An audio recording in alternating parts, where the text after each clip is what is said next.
definitive proof of animal communication in our lifetimes, but that probably does not matter, and I will explain why that doesn't matter to us as veterinarians. So, once upon a time, back in the day, around the late 1800s, there was kind of a confluence of two things happening. One was this massive interest in spiritualism and paranormal activity. Spiritualism is the idea that the spirit lives on after death and that we can even communicate with those spirits. These folks here are having a seance. So at the same time as that was happening, scientific method was becoming a big thing.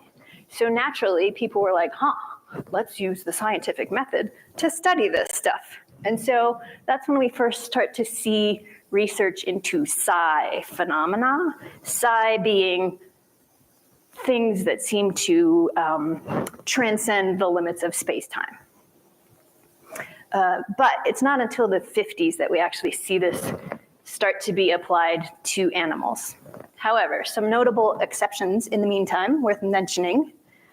Clever Hans. Clever Hans was a famous sideshow horse who supposedly could count and add. And so this psychologist, Oscar Funkst here, decided he was going to study Clever Hans and see if this horse actually had this ability to count and add. And what he found was that Clever Hans was really smart when the person that was questioning him knew the answer. Not so smart when the questioner did not know the answer. When he couldn't see the person who was questioning him.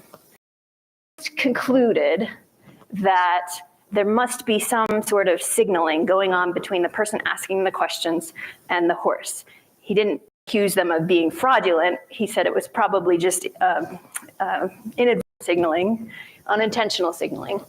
But from that, we get this name, the Clever Hans effect.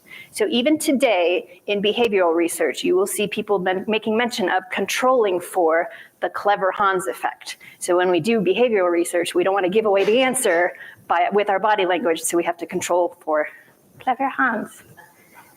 Now, the snarky part of me wants to point out that Mr. Funkst here did not believe that telepathy even existed because he couldn't think of a mechanism for it. So did he adequately study it? I don't know.